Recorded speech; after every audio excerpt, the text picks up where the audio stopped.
sometime. What better place than here? What better time than now? Can't stop us now! Can't stop us now! 3 years ago, today, I sat in this chair for the very first time, and I hit that live button. And my life changed from that day forward. I opened myself up personally, and I opened my love for the silver and black to the world. I've had good, I've had bad, I've had ugly from that, but I wouldn't change, I don't think anything through the course that has got me to right where Raider Reaction and I am personally right now. March 20th is the day that Raider Reaction was born. It was the first official Raider Reaction show. The pilot episode aired today, 3 years ago. I saw all of the stuff that was on social media regarding the Raiders and how information was put out, how opinions were put out, how a forum was provided, and there was nothing that I would even myself want to hang out in or communicate in or, frankly, even spend a second of my time on. And if I myself wouldn't watch any of that crap, so I wanted to put something out there that I would want to watch. Something that was real. Something that didn't really give a shit how many likes it got. That didn't pander to being accepted. That didn't give a shit about any of that. That just came out and was 100% raw, real, uncensored. That brought straight fucking fire every night. That spoke from their heart. That's what I wanted to bring. I wanted to bring something that was entertaining, that had a fucking lead in, that had an ending, that was a real fucking show every night. Not just somebody coming here and thumbing through fucking comments and throwing out shout outs for a fucking hour and a half. I wanted it to be real. I wanted it to be something. So I created Raider Reaction. And over 3 years, it's grown into this, I don't even know what it is. But it's an entity and it's a brand. And it continues to grow daily. We have the Raider Reaction Hype Team, which is a team that helps me in every aspect. Myself, Commish Jr., Prime, Raider Ortiz, Raider Mark, Raider Chris, Ariel, James Raider, Raiderette Sin Sister East, Raider Spleeve, Raiders Girl, Don't Cross the Lines, Big L, Raiderette, Silver Sunshine, Katie Raider, Raiderette Red, Raider Wop, our show hosts, folks that help me put up graphics, the ones that throw in all of the stuff for the morning shows, and the ones that just help us paint the world silver and black in general. It's Twitter, it's Instagram, it's YouTube now, it's our website. It's grown into so much over 3 years, and all I wanted to do ever was just sit here and talk about the Raiders. That's all I ever wanted to do. I love talking about the silver and black. It's one of the few things that I deeply love and have deep passion for in my life. That I would consider a hobby and a large fraction of my life. Outside of obviously my family, career, what have you. But the Raiders they're intertwined through everything. I plan family vacations around it. We're waiting for the schedule to come out now so we can plan the rest of our year. It's intertwined through the rest of my life. I'm not just a fan, man. This is a fucking lifestyle. This is real to me. And I only like to hang around real. I don't like to hang around fake fans just because we wear the same colors. This is the dark side of Raider Nation. The dark side. Welcome. I'm the fucking Commish. We're starting year 3, and I ain't going fucking nowhere. So enjoy the motherfucking ride. Get your popcorn ready. Because we're going to keep it going, and we're going to keep getting after it right fucking here. 7 days a week, 365. It's always silver and black. And we will continue painting the motherfucking world. Silver and Black, myself, and the hype team. And we got so much more coming.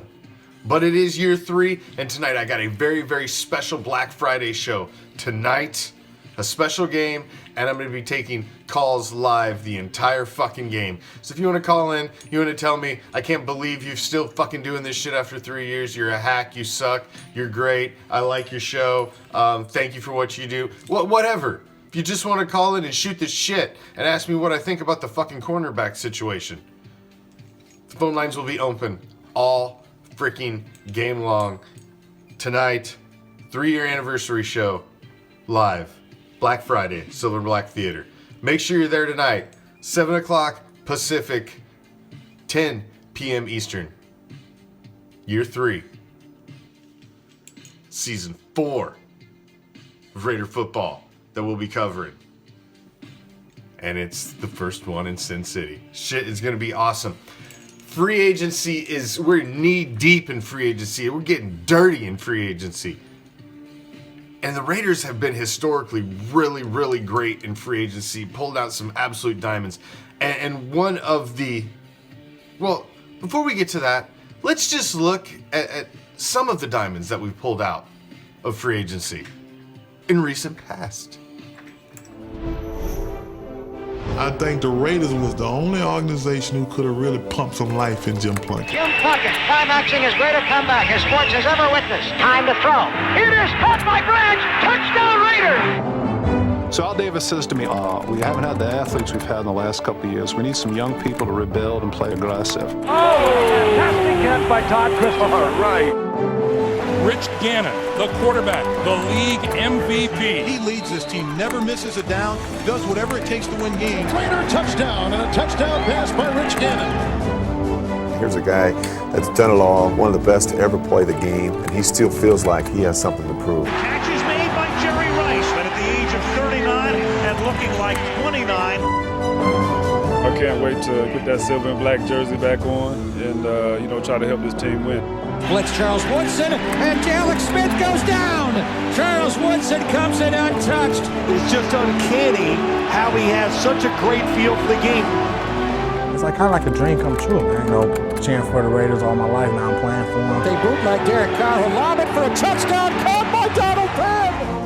Bring it tonight. Every play, every snap. Now they don't do what to do. Rodney Hudson's one of the most underrated blockers in the NFL. Look at that. Hudson out in front, leading the way. Got a couple of beast modes there. You got Hudson in front and beast mode behind him. Kelechi Osemele at left guard, going to make this team a much better unit. Kelechi Osemele, this guy's a monster. Yeah, let's get it. Let's get it. First down to Cook. This is why they went and got Cook in the offseason. Caught, and that is Cook again. So Cook with a couple of big third down grabs. Pass. It is caught! What a catch! Incredible! Cook comes down with it. Can you believe he caught that too? And of course, one of the biggest diamonds out of free agency ever of the Silver and Black. We got to look just a little more in depth at Jim Plunkett.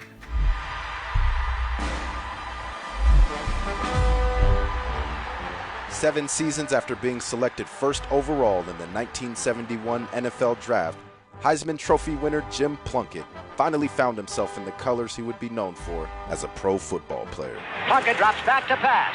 Steps up. He looks. Over the middle. He's got it. Touchdown Raiders! Plunkett joined the Raiders in 1978 and in 1980 came off the bench in Week 5 to guide the Silver and Black to a playoff berth and a landmark victory as the first wild-card team ever to bring home the Lombardi Trophy. Plunkett on a straight drop back. Can't find anybody yet. Takes off running to the left. Throws on the move. And it's caught by King at the 40. Play fake. Back is Plunkett. Time to throw. Deep to the end zone to Branch. It is caught by Branch. Touchdown Raiders! The Super Bowl MVP soon found himself back on the NFL's biggest stage when he led the 1983 Raiders to Super Bowl 18 and helped earn the team's third world championship title.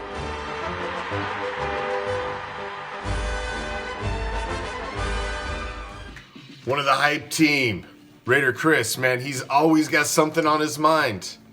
And he's excited about something. What's he excited about? He's going to tell you. Yo, man, Raider Chris here.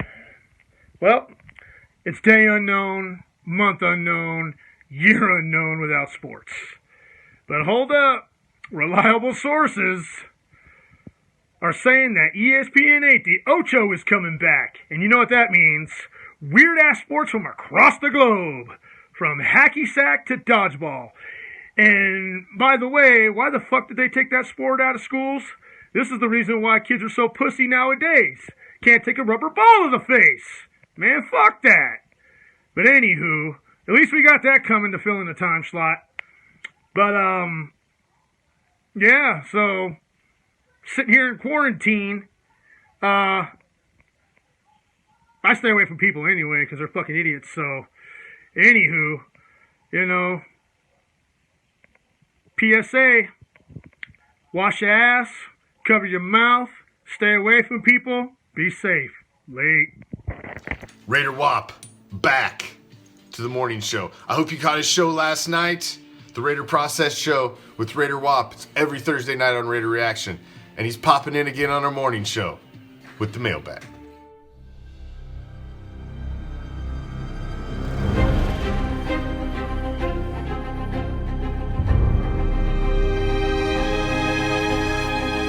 What's up, guys? It's Raider Wop with the morning mailbag here on the Raider Reaction Morning Show. I want to know everyone's thoughts on the corner situation. We haven't made no big splashes with corner. We did get Eli Apple, but he's more of a third option or, a slot corner. I'm hoping we make a big splash. Logan Ryan is a big name out there, so I'm hoping that we make a splash in corner because I don't want to have to go young. If we do go young in the draft, I would prefer Trayvon Diggs from my personal perspective. If not, in the third or fourth round, I could see us getting somebody like Troy Pride Jr. from Notre Dame. Either way, I hope we figure it out and, put that last piece to our defense there so we can make a hell of a season. Let me know your thoughts, and this is the morning mailbag at Raider Wop on the Raider Reaction Morning Show. I'm out. Another one of the guys we want to spotlight from last season is Hunter Renfrow. Third and Renfrow. He was amazing. He got to be one of the go-tos for Derek Carr. I really look forward to seeing what this guy's going to do as a true 3 in the slot when you've got other guys to put around him and he doesn't have to play out of position and he can just do what he does. Hunter Renfrow was one of the big highlights in 2019. Carr, good protection, and he completes it, and staying at his feet is Renfrow! Hunter Renfrow! All the way! 65 yards! His first NFL touchdown! They've been out on the practice field, but they haven't tackled anyone. So now you come and you're grabbing and lunging at people. You've got to tackle, run through people. Renfrow catching the ball right on the move. Ball's thrown. Renfrow in the slot, top of your screen. Carr looking his way. Renfrow! Touchdown! Fourth of the season for Renfrow. And now what does John Gruden do? He's keeping the offense out there.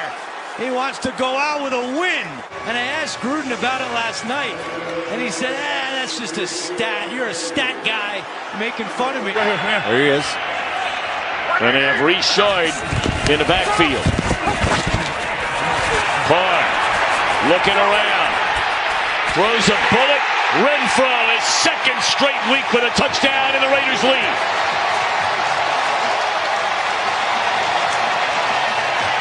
Well, how much better are they on this scramble drill than earlier in the series? Renfrow's going to come all the way across the field. And Justin Coleman is in good position, but Renfrow keeps working back to his quarterback. Justin Coleman gets lost in all the traffic, and great field recognition of getting both feet in bounds. That's a trust in your young player to make a play for your veteran quarterback in Derek Carr. Carr. On the other side of the field, diving catch is made by Hunter Renfrow.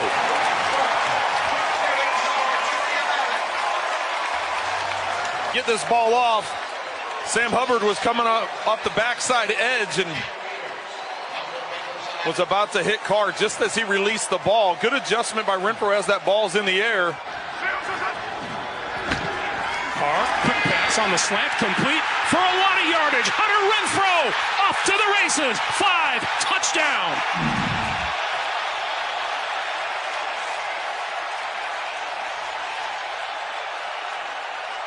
Even though just the rookie lined up in the slot, Melvin Ingram and Bosa are lined up to the same side, so you know both of them are going to be coming. Carr takes advantage of that, goes to that side of the field. Renfrew with the catch against Desmond Defeated Houston. Carr looking deep, he's got a man, and it's Renfrow down there fighting for it with Yedem. And for the moment they're saying it's an Oakland catch. And the clock is running as they're waiting to do this. Oakland ball, but they've got to hurry. Neither team has a timeout. Another look. It's time. It's time for Prime.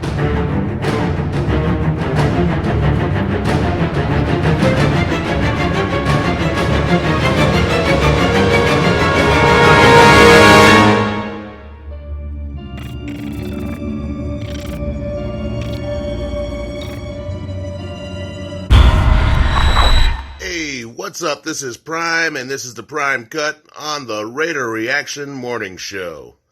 Well, just yesterday, I found out, late last night, that the Los Angeles Rams have cut, that's right, cut, just straight up released, Todd Gurley. Now, a couple years ago, Todd Gurley was seen as one of the best running backs in the league. I mean, he was a first-round pick for a lot of fantasy players. He had a great season there with the Rams and helped them get to the playoffs. And now, 2 years later, bang, he's released. They just paid that man. Now, there's an old adage in the NFL that you shouldn't pay those NFL running backs because, once you hit 30, man, their time is limited.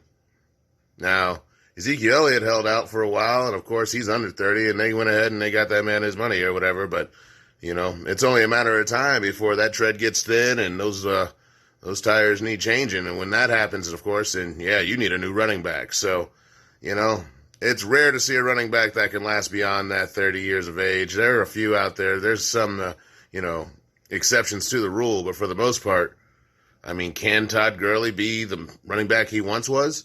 Can he come back and be, MVP caliber Todd Gurley? Pro Bowl caliber Todd Gurley? NFC championship Todd Gurley?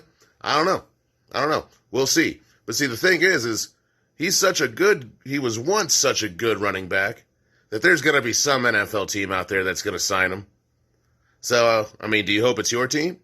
Todd Gurley, he'd be a nice change of pace back for just about everybody in the league. But, there are a couple other free agent moves. Darius Slay, once thought to be going to the Raiders, is now going to the Eagles. He's an all-pro cornerback for Detroit for a good long time. In fact, he was probably, outside of Matt Stafford, the best player on that team. And now he's gone, so I guess they're going in another direction. They hope to do something with the 3rd and 5th round pick that they got for him. I'm like, really? All-pro cornerback, and you get a 3rd round and a 5th pick? Like, ew. I don't know what's going on with that deal, and I don't know what happened to him. Maybe he lost a step. I don't know. It's not like Detroit's been on a lot of, nationally televised games as of late. But anyway, this free agent season has just been bananas so far. And I'll keep my eye on it. And once again, coming up next week, the return of the extended cut, where I will break down all the picks so far and we can all talk about it. Anyway, this is Prime. That's the Prime Cut. Have a great rest of your day. I'm out. It wouldn't be a Raider Reaction Morning Show without a fucking D-bag of the day, now would it? You, sir, are a fucking douchebag. What's going on, everybody? It's me, Raider Ortiz, and I got douchebag of the day for you all. The douchebag of the day goes to everybody still fucking bitching and crying about who we signed, who we didn't sign. It's like, damn. Some of you people are not happy with what the fuck the Raiders organization does. You guys are gonna bitch fucking regardless, and it's pretty fucking sad. And a lot of you need to stop. All right, be happy with what the fuck we have. It actually looks like we're going to have a pretty solid offense and defense. So shut your ass up, trust the fucking process, and stop being such whiny bitches. everybody's been talking about the colors and the history, and the Raiders were this, the Raiders were that. Are they going to change it going into Vegas? Nah, this shit's vintage, baby. This is historic. This is the most beautiful uniform that there is. The silver and black. Come on. It's iconic. We're not changing that. It's historic. The Raiders' silver and black were first gold and black. When they first started the franchise, there was a little gold trim around the black. By their 4th year, they had moved to black and silver. And it became just the silver and black. I can't remember at the time another jersey that had absolutely no white. There was no white in the pants. The jersey was black with silver numerals. There was no white anywhere on the jersey. It was a dark look. And when the team moved south to Los Angeles in 1982, they brought the silver and black madness with them, winning the Super Bowl the very next season. They could be called the Oakland Black and Silvers. Those colors define the fans, they define the uniforms, they define the style of play on the field, both the hard-working black, the hard-nosed football, but the silver, a little bit of a glitz, a little bit of a swagger. Silver being success, black being dark and mysterious. The Raiders developed a reputation of intimidation, pride and poise, a team that would do anything to win. They took that pirate or raider and made him this symbol of intimidation. And in 1995, the team took their intimidating tactics and the black hole back up to Oakland. This wasn't San Francisco in the Bay. This was the East Bay. We're something different. We're tough. We're mean. We represent Oakland. The colors and what they evoked, there was an intent to evoke menace, and the team's playing style did exactly that. Silver and black. They're not just colors. They're intimidation. And now, to send you out on your Black Friday, 3rd anniversary of Raider Reaction, today, of the pilot episode, the Raider quote of the day. What other quote could there be? Just win, baby. Just win, baby. Have a kick-ass Black Friday, Raider Nation. Remember, tune in tonight. Join me tonight. Phone lines are open. Let's talk everything Raiders while we watch a classic game and celebrate year 3 of Raider Reaction. Until then, I'm out. Peace, love, Raider Nation.